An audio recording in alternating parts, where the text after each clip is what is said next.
नमस्कार, आप देख रहे हैं IBC 24। मैं हूं आपके साथ विजय कुमार पंड्या और 7 बजे के इस बुलेटिन में सबसे पहले बात बड़ी खबर की।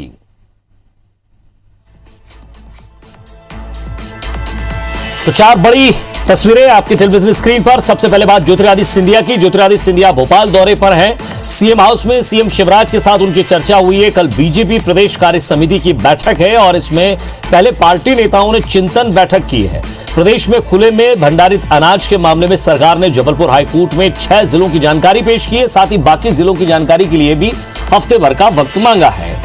इधर वैक्सीनेशन को लेकर एमपी ने आज फिर रिकॉर्ड बनाया है। आज मध्य प्रदेश में सबसे ज्यादा 8,99,309 लोगों का टीकाकरण हुआ है। तो सिंधिया का भोपाल दौरा, नेताओं की चिंतन बैठक, हाईकोर्ट में 6 जिलों की जानकारी दी सरकार ने और वैक्सीनेशन पर फिर आज इंदौर में और मध्य प्रदेश में रिकॉर्ड बना है। ये 4 तस्वीरें, इन्हीं पर विस्तार से चर्चा करेंगे। सबसे पहले बात भोपाल की, जहां ज्योतिरादित्य सिंधिया दौरे पर है, सीएम से मुलाकात करना है। तो सीएम शिवराज और सिंधिया के बीच जो चर्चा हो रही है, इसकी गर्माहट बाहर तक है। सीएम हाउस में दोनों नेताओं के बीच चर्चा चल रही है और इस चर्चा को लेकर विपक्षी दल में भी चर्चा का दौर चल पड़ा है।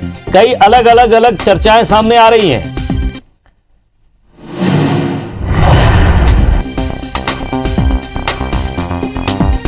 तो आज ज्योतिरादित्य सिंधिया भोपाल दौरे पर हैं और सुबह से ही मेल मुलाकात का दौर जारी है और अब सीएम हाउस पहुंचे हैं। तो दोनों नेताओं के बीच बातचीत चल रही है, लेकिन सीएम हाउस में जो बातचीत चल रही है उसको लेकर बाहर भी बातचीत हो रही है। तो बातचीत अंदर भी और बाहर भी। विवेक पटैया हमारे संवाददाता हमारे साथ जुड़ गए। विवेक, इससे पहले जब 4 बजे आपसे मुलाकात हुई थी तब आपने कहा था कि सीएम हाउस के बाहर खड़ा हूं और अंदर जाने वाले हैं और अंदर बैठकर चर्चा होगी। अब जब अंदर चर्चाएं हैं तो चर्चाओं का दौर बाहर भी है। देखिए, ज्योतिरादित्य सिंधिया जब मध्य प्रदेश की राजधानी भोपाल आते हैं, उनके इस दौरे पर चर्चा हमेशा होती है। आज भी जब वो भोपाल पहुंचे हैं तो चर्चाएं सत्ता पक्ष और विपक्ष दोनों में हो रही है। सिंधिया सीएम हाउस पहुंचे हैं और सीएम हाउस पहुंचने का उनका जो राजनीतिक चर्चाओं का जो क्रम है वो भी चल रहा है। सबसे बड़ी बात यह है कि पिछले कुछ दिनों से वो अपने समर्थकों को लेकर काफ़ी उनको एडजस्टमेंट को लेकर चर्चाओं के दौर में मध्य प्रदेश संगठन से और सीएम शिवराज सिंह चौहान से चर्चा कर रहे हैं। और 10 दिन में ये उनकी दूसरी मुलाकात है और इसलिए कहा जा सकता है कि उनकी मुलाकात के पीछे एक सबसे बड़ा जो कारण है वो यही है कि उनके जो समर्थक है, जो चुनाव हार चुके हैं, उनको निगम मंडल आयोग में एडजस्ट कर दिया जाए या फिर कार्य समिति जो बनी है पिछले दिनों बीजेपी की, उसमें जो लोग छूट गए हैं उनको किसी न किसी रूप में सत्ता और संगठन में उनकी भागीदारी हो। इन तमाम विषयों पर शिवराज सिंह चौहान के साथ उनकी चर्चा हुई है। इसके साथ ही संगठन के नेताओं से भी उनकी चर्चा होगी, वीडी शर्मा से उनकी चर्चा होगी, क्योंकि सिंधिया जब बीजेपी में आए थे तो उनके साथ एक बड़ा जो उनका समर्थक मंडल है वो भी बीजेपी में शामिल हुआ था। कई लोग चुनाव लड़ने के बाद चुनाव जीत गए और सरकार में भागीदारी भी कर रहे हैं, विधायक भी है। लेकिन कुछ लोग जो चुनाव हार गए, कुछ जो मंत्री थे वो भी चुनाव हारे थे, उनको पिछले कई दिनों से अपने पुनर्वास की आस लगाकर वो लोग बैठे हैं। उनको उम्मीद है कि उनको पुनर्वास होगा, चाहे वो निगम मंडल आयोग में हो। और यही कारण है कि सिंधिया पर एक बड़ा दबाव उन लोगों का भी है। दूसरा, सिंधिया बार बार ये कहते हैं कि वो मध्य प्रदेश के नेता है, मध्य प्रदेश के रहने वाले हैं और इसीलिए मध्य प्रदेश के विकास से जुड़े उनके काम जो है उसको लेकर वो अक्सर मध्य प्रदेश आते हैं, जनता की सेवा के लिए वो है। लेकिन उसके पीछे एक बड़ा जो कारण है यही है कि वो अपने समर्थकों को किसी न किसी रूप में काम में लगाना चाहते हैं बीजेपी में, क्योंकि बीजेपी एक इतना बड़ा दल है कि यहाँ पर भी कई नेता ऐसे हैं जो सिंधिया के आने के बाद, उनके समर्थकों के आने के बाद अपने आप को जो है पार्टी से अपेक्षित महसूस कर रहे हैं। और यही कारण है कि अब जो है बीजेपी में बड़ी कसमकस का दौर चल रहा है कि कितने लोगों को एडजस्ट किया जाए, किसको क्या भूमिका में लाया जाए। यही कारण है कि सिंधिया को भी बार बार प्रदेश आना पड़ रहा है और बीजेपी के नेताओं को भी बार बार उनसे चर्चा करनी पड़ रही है। एक चर्चा ये भी है कि सिंधिया यदि केंद्र में मंत्री बन जाएंगे तो फिर उनके समर्थकों का क्या होगा। ये भी एक चर्चा है कि सिंधिया के केंद्र में मंत्री बन जाने के बाद हो सकता है कि मध्य प्रदेश का संगठन या सरकार में उनकी जो भागीदारी है उतनी उसका वो दबाव नहीं बना पाएंगे। और इसलिए सिंधिया भी चाहते हैं कि जल्द से जल्द उन सभी लोगों को एडजस्ट कर दिया जाए। आज सिंधिया एक छोटा सा प्रवास ये कह सकते हैं उनका भोपाल का है और इस दौरान वो लंबी बैठकें कर रहे हैं, लगातार मुख्यमंत्री से भी बैठक हुई है, अभी बीजेपी संगठन से बैठक होगी, कुछ नेताओं से व्यक्तिगत वो चर्चा करेंगे, अरविंद भदौरिया के यहाँ डिनर करेंगे, डॉक्टर नरोत्तम मिश्रा के घर भी जाएंगे। ये तमाम जो मुलाकातें तो है ही, लेकिन उनकी मुख्यमंत्री से चर्चा और संगठन से चर्चा, ये दोनों चर्चाओं पर सबसे ज़्यादा नज़र बनी हुई है। जी,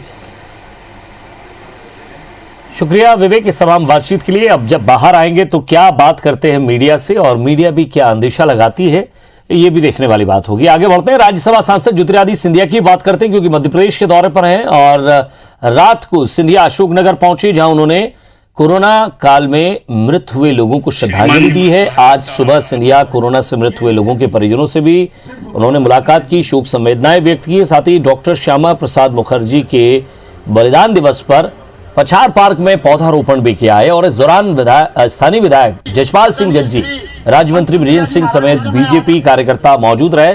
बिना नाम लिए कांग्रेस नेताओं पर भी उन्होंने निशाना साधा। उधर सिंधिया के दौरे को लेकर प्रदेश में सियासत भी गर्मा गई है।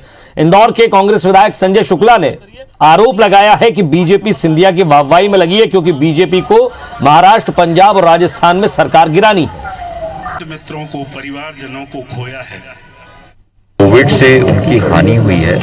जो राज्य सरकार ने नियम बनाया है, मुख्यमंत्री जी ने कहा है, उसके तहत वो प्रक्रिया चलनी चाहिए और वो चलेगी। ग्वालियर हो, भिंड हो, मुरैना हो, दतिया हो, अशोकनगर हो, शिवपुरी हो, सारे जिलों के लिए एक एक एम्बुलेंस 15-20 लाख से निजी कंपनी के द्वारा मैंने दिलवा दी है। ऑक्सीजन बेस्ड आईसीयू बेड्स की भी वृद्धि हो जाएगी। सिर्फ सिंधिया जी को वाईफाई करने के लिए पूरे हिंदुस्तान में कई सरकारें उनको और गिरानी है, ये इसलिए सिंधिया जी को सेंट्रल मिनिस्टर बनाने की तैयारी में लगे हुए हैं। 4-5 दिन वैक्सीन को इकट्ठा करके एक दिन लगाना कौन सा उचित था। कई वार्डों में वैक्सीन सेंटर जो कांग्रेस द्वारा चलाया जा रहा था वो बंद किए गए, परंतु भारतीय जनता पार्टी जो वैक्सीन सेंटर खोले हुए थे उन लोगों के लिए चालू किए थे, हमका उसका विरोध है हमारा। भोपाल दौरे के दौरान बीजेपी के राष्ट्रीय महासचिव कैलाश विजयवर्गीय ने विपक्षी दलों पर जमकर निशाना साधा है। दिल्ली में विपक्ष के नेताओं के इकट्ठा होने पर कैलाश विजयवर्गीय ने कहा कि प्रधानमंत्री नरेंद्र मोदी की देश में लोकप्रियता बढ़ रही है, ऐसे में विपक्ष घबरा रहा है, इसलिए मोदी को पराजित करने के लिए प्लान तैयार किया जा रहा है, लेकिन ऐसा कुछ होने वाला नहीं है। कैलाश विजयवर्गीय ने बीजेपी के प्रशिक्षण वर्ग में मुख्य वक्ता के तौर पर भाग लिया। वहीं कांग्रेस नेताओं के वैक्सीनेशन पर सवाल उठाने पर ट्वीट कर पर कैलाश विजयवर्गीय ने कहा कि विपक्ष की निशाना साधने की आदत है। पेट्रोल डीजल के बड़े दाम पर राहुल गांधी के ट्वीट पर उन्होंने कहा कि राहुल बाबा एसी में बैठकर ट्विटर की राजनीति करते हैं। इसके अलावा जब विजयवर्गीय से खंडवा लोकसभा उपचुनाव में दावेदारी पर प्रश्न पूछा गया तो उन्होंने हंसते हुए सवाल को टाल दिया। विपक्ष में घबराहट तो है ही, क्योंकि मोदी जी की इतनी टावरिंग पर्सनैलिटी आने वाले चुनाव में विपक्ष का एक भी ऐसा नेता नहीं है जो मोदी जी के घुटने तक भी लगता हो, और इसलिए विपक्ष में घबराहट तो है ही। सब चाहते हैं कि मोदी जी को हम कैसे हराएं। और दिग्विजय सिंह के खिलाफ जांच की बात कहकर बीजेपी के राष्ट्रीय महासचिव कैलाश विजयवर्गीय ने एक बड़ा बयान दिया है। बीजेपी के राष्ट्रीय महासचिव कैलाश विजयवर्गीय ने कहा है कि दिग्विजय सिंह किस किस के संपर्क में है, अभी तो इसकी जांच हो रही है, लेकिन कौन सी एजेंसी जांच कर रही है, इस सवाल को विजयवर्गीय ने कहा कि कुछ बातें बंद रहनी चाहिए। दरअसल पूर्व मुख्यमंत्री दिग्विजय सिंह ने मोदी सरकार के किए एक सवाल से बीजेपी में हलचल मची हुई है। दिग्विजय सिंह ने केंद्रीय एजेंसियों के अफसरों से तालिबानी नेताओं से मिलने की खबर का हवाला देकर सोशल मीडिया पर लिखा है, यह बहुत गंभीर विषय है, भारत सरकार को इस विषय पर तत्काल वक्तव्य देना चाहिए।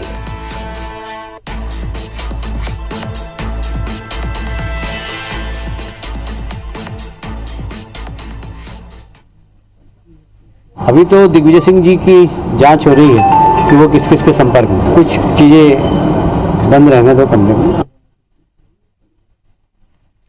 और मध्य प्रदेश में कोरोना वैक्सीनेशन महाअभियान के पहले दिन रिकॉर्ड बनने पर छिड़ी बहस में अब मुख्यमंत्री शिवराज सिंह चौहान ने भी मोर्चा संभाल लिया है। नेता प्रतिपक्ष और पूर्व सीएम कमलनाथ ने सवाल खड़े किए तो सीएम शिवराज ने पलटवार करते हुए कहा कि जो हर मौत पर उत्सव मनाते हो उनके लिए आखिर क्या कहें। सीएम शिवराज ने कहा यह महाअभियान ऐसा था जिसमें जनता, सामाजिक संगठन सब जुटे थे, लेकिन इस तरह के कार्यक्रम की सफलता भी कांग्रेस को नहीं बचती है। दरअसल पूर्व सीएम कमलनाथ ने 21 जून के वैक्सीनेशन रिकॉर्ड पर सवाल उठाते हुए धांधली का आरोप लगाया है। कमलनाथ ने कहा है कि एक दिन में 17 लाख टीके लगते हैं, उसके अगले दिन कुछ 100 टीके लगते हैं। सरकार को इस बारे में स्थिति स्पष्ट करनी चाहिए, क्योंकि यह करोड़ों लोगों की जीवन का सवाल है।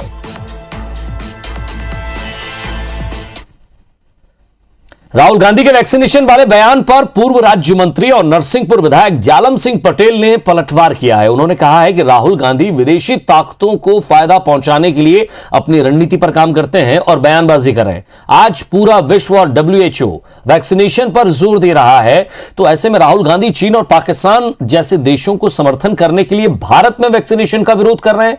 साथ ही उन्होंने कहा कि राहुल गांधी के बयानों को लोग गंभीरता से नहीं लेते।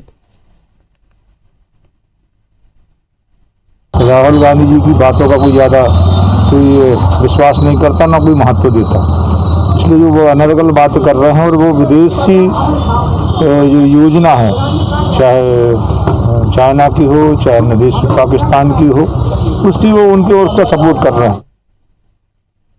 मोदी सरकार की ओर से बताए गए सुधारों को लागू करने में मध्य प्रदेश की सक्रियता भी प्रधानमंत्री नरेंद्र मोदी ने उन्होंने तारीफ की है। पीएम ने कहा है कि इन सुधारों से जहां लोगों को काफी मदद मिलेगी, वहीं प्रदेश का भी तेजी से विकास होगा। पीएम मोदी ने मुख्यमंत्री शिवराज सिंह चौहान के उस बयान पर प्रतिक्रिया दी है जिसमें उन्होंने कहा है कि पीएम मोदी के बताए गए सुधारों में से मध्य प्रदेश ने 3 सुधार पूरी तरह से लागू कर लिए हैं। चौथे सुधार का एक घटक भी लागू किया गया है जिससे अतिरिक्त कर्ज का लाभ मिल सकता है। प्रधानमंत्री ने ट्वीट करते हुए लिखा है कि सुधारों को लागू करने में मध्य प्रदेश की सक्रियता देखकर अच्छा लगा। इससे जहां लोगों को बहुत मदद मिलेगी, वहीं राज्य का भी तेजी से विकास होगा। शिवराज सिंह चौहान ने पीएम मोदी को विजनरी लीडर बताते हुए कहा कि पीएम मोदी में जनता की सेवा करने की ललक है और वे राष्ट्र के नवनिर्माण के लिए कुशलतापूर्वक जनहितकारी फैसले लेते हैं। प्रदेश की तारीफ करने पर सीएम शिवराज ने पीएम मोदी का आभार जताया है।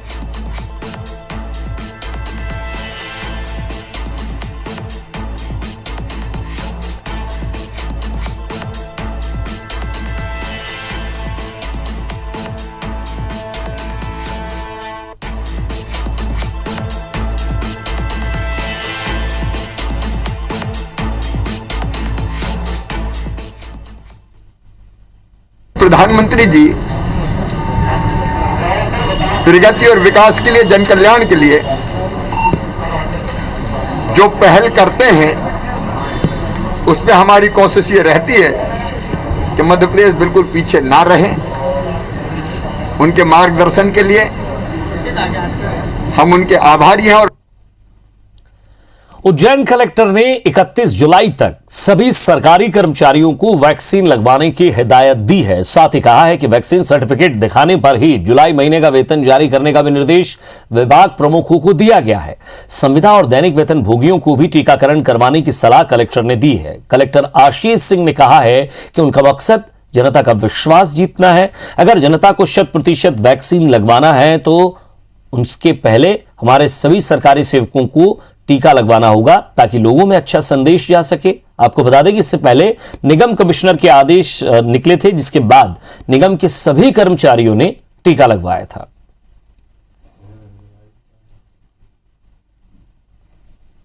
कई सारे ऐसे विभाग हैं जिनके कर्मचारियों ने ही अभी तक वैक्सीनेशन नहीं करवाया है। सबको वैक्सीनेशन कराना अनिवार्य होगा और 31 जुलाई के बाद जो वैक्सीनेशन नहीं कराएगा, जो बच जाएगा, उसका वेतन जो है वो आहरण नहीं किया जाएगा।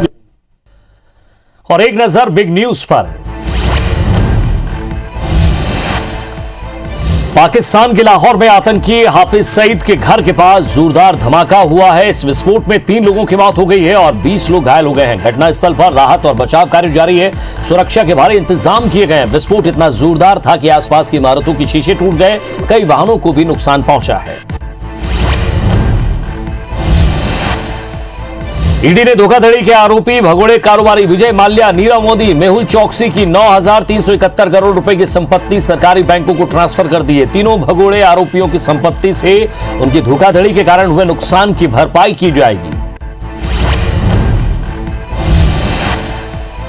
बसपा सुप्रीमो मायावती ने जम्मू कश्मीर को लेकर प्रधानमंत्री नरेंद्र मोदी की पहल की तारीफ की है। बसपा अध्यक्ष मायावती ने ट्वीट कर लिखा है कि सीधे पीएम नरेंद्र मोदी के स्तर पर जम्मू कश्मीर के संबंध में वहां के 14 लीडरों की 24 जून की बैठक उचित पहल। करीब 2 वर्ष के अंतराल के बाद की यह बैठक कुछ ठोस फैसलों के साथ सार्थक सिद्ध होगी। जम्मू कश्मीर राज्य की पुनः बहाली आदि के लिए भी मददगार साबित होगी। मध्य प्रदेश में बीजेपी एक्शन मूड में नजर आ रही है। कोरोना की दूसरी लहर से निपटने के बाद एक तरफ सरकार जहां रिकॉर्ड वैक्सीनेशन को लेकर काम कर रही है, तो वहीं बीजेपी अब संगठन के कामों को गति देने में लगी है। पार्टी में प्रशिक्षण एक महत्वपूर्ण कार्य पद्धति है। कार्यकर्ता हमेशा अपग्रेड होना चाहिए समाज की समस्या और उसके निराकरण के लिए, और इसीलिए हमारे यहाँ हर वर्ष प्रशिक्षण कार्यकर्ताओं का मंडल स्तर तक का होता है। पार्टी के बड़े नेता हैं, आ रहे हैं, उससे कैसे ले रहे हैं, घर है उनका, आएंगे, चर्चा करेंगे। लेकिन लगातार वो मध्य प्रदेश आ रहे हैं। अब कहीं ना कहीं अपने कार्यकर्ताओं को, समर्थकों को नियुक्ति दिलाने के लिए, पद दिलाने के लिए, और कहीं ना कहीं भाजपा में जो मध्य प्रदेश में असंतोष चल रहा है, उस असंतोष का फायदा उठाने के लिए वो लगातार नेताओं के घर जा रहे हैं, नेताओं से मेल जोल बढ़ा रहे हैं और कहीं ना कहीं दबाव की राजनीति भी कर रहे हैं। और मध्य प्रदेश में खुले में भंडारित अनाज का मामला, राज्य सरकार ने माना कि कई जिलों में खुले में रखा हुआ है अनाज, और अनाज को बारिश से खराब होने से बचाने की भी जानकारी दी है। कटनी समेत 6 जिलों की जानकारी हाई कोर्ट में पेश की गई है। जानकारी पेश करने के लिए सरकार को 1 हफ्ते का भी समय दिया गया है। हाई कोर्ट ने सभी 52 जिलों की जानकारी के लिए यह समय दिया है, तो 1 जुलाई को इस मामले में अगली सुनवाई होगी। विजेंद्र पांडे हमारे संवाददाता हमारे साथ जुड़ गए। विजेंद्र, फिलहाल कितने जिलों की जानकारी दी गई है और आने वाले वक्त के लिए क्या मांगा है हाईकोर्ट ने? मुझे मूल तौर पर आपको बता दूं कि हर साल मध्य प्रदेश में लाखों टन अनाज जो है किसानों से प्रोक्योर किया जाता है, लेकिन इसका एक बड़ा हिस्सा सही तरीके से भंडारित न होने की वजह से खराब हो जाता है। ऐसे में इस समस्या के खिलाफ और शासकीय राजस्व की जो हानि होती है उसको लेकर एक PIL फाइल की गई थी। उस पर सुनवाई के दौरान, पिछली सुनवाई में हाईकोर्ट ने राज्य सरकार को यह आदेश दिया था कि प्रदेश के तमाम जिलों में कलेक्टर सर्वे करें और तत्काल जो है एज सुन एज पॉसिबल जो तमाम खुले में पड़ा हुआ अनाज है उसको सुरक्षित किया जाए, और इस मामले पर विस्तृत जवाब मांगा था, सरकार से रिपोर्ट मांगी थी। आज इस मामले पर सुनवाई के दौरान सरकार की ओर से रिपोर्ट जरूर पेश की गई, लेकिन इसमें सिर्फ 6 जिलों का ब्यौरा दिया गया और ये कहा गया कि सरकार को समय कम मिला था, लिहाजा हाईकोर्ट ने समय दिया है 1 हफ्ते का। 1 हफ्ते में प्रदेश के तमाम जिलों की स्थिति को लेकर जो उपाय अपनाए गए हैं उस पर रिपोर्ट जो है सरकार को हाईकोर्ट में पेश करनी होगी। 1 जुलाई को इस पर सुनवाई होगी, और आज की सुनवाई में सरकार ने जरूर माना है कि बहुत सा अनाज जो है कई जिलों में खुले में रखा गया था, जिसे सुरक्षित जो है वो हाईकोर्ट के निर्देश पर सरकार करवा रही है। शुक्रिया विजेंद्र इस तमाम बातचीत के लिए। तो कटनी समेत 6 जिलों की जानकारी हाईकोर्ट में पेश की गई है, बाकी जिलों की भी जानकारी मांगी गई है। और इसी के साथ फिलहाल इस बुलेटिन में इतना ही। नमस्कार।